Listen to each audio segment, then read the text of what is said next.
ఎత్తి చూపిస్తూ ఈ ఎగ్గొట్టిన ఈ బాకీల సంగతి ఏమిటి, మీరిచ్చిన బాండ్ల సంగతి ఏమిటి అని చెప్పి గట్టిగా నిలదీస్తూ జూన్ 4వ తారీఖున వెన్నుపోటు దినం రాష్ట్ర వ్యాప్తంగా కూడా చేశాం.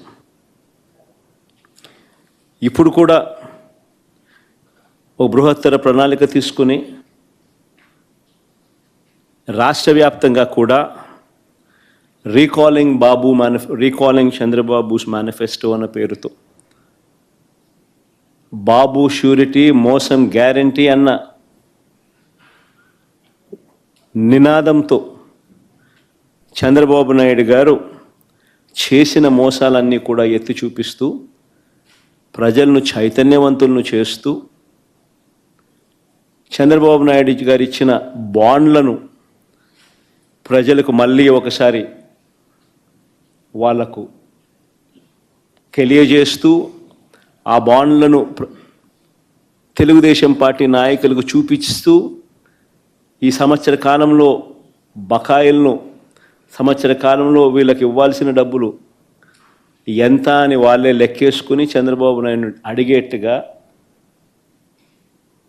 గత సంవత్సరాన్ని అడిగేట్టుగా ఈ సంవత్సరం ఎప్పుడు ఇస్తామని చెప్పి నిలదీసేట్టుగా చంద్రబాబు నాయుడు గారి మోసాలను ఎత్తి చూపుతూ ఈ నెల జూన్ 25వ తారీఖున రాష్ట్ర స్థాయిలో నేను స్టార్ట్ చేస్తే నియోజకవర్గ స్థాయిలోనూ అద్భుతంగా ఈ కార్యక్రమం జరిగింది. ఇప్పటికే జిల్లా స్థాయి అయిపోయి ఇప్పుడు మండల స్థాయిలో కూడా జోరుగా ఈ కార్యక్రమం జరుగుతూ ఉంది.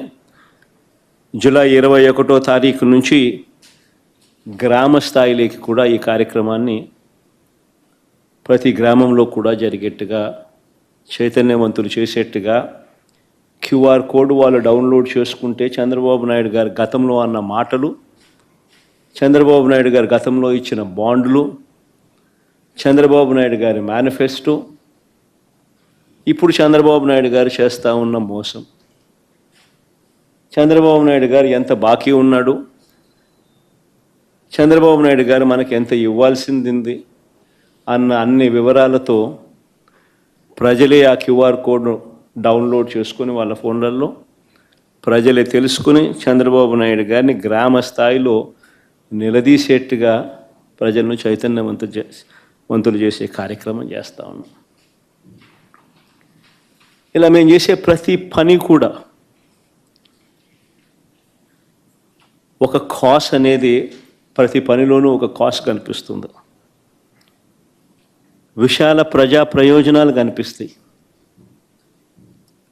ప్రజలకు సంబంధించిన ప్రతి అవసరము, ప్రజల తరపున వారికి సంబంధించిన ప్రతి అంశము లేవనెత్తే ఒక విశాల దృక్పథం, విశాల ప్రజా ప్రయోజనం కనిపిస్తుంది.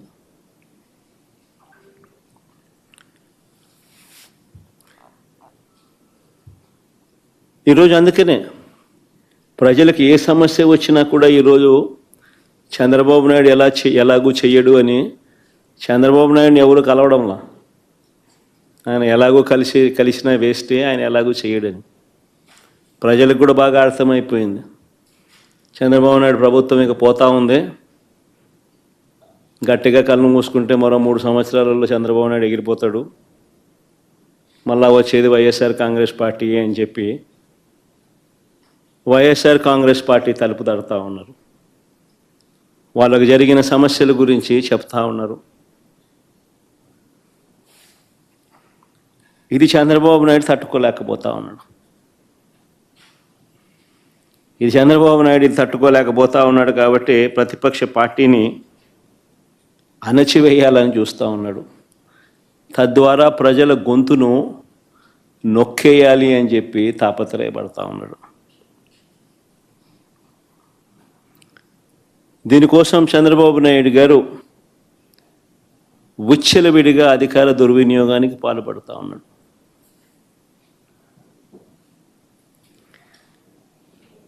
గతంలో పోలీసులు ఎలా ఉండేవాళ్ళు మా ప్రభుత్వ హయాంలో అని అంటే, అత్యుత్తమ పనితీరుతో, గతంలో పోలీసులు మా హయాంలో అత్యుత్తమ పనితీరుతో, సంస్కరణలతో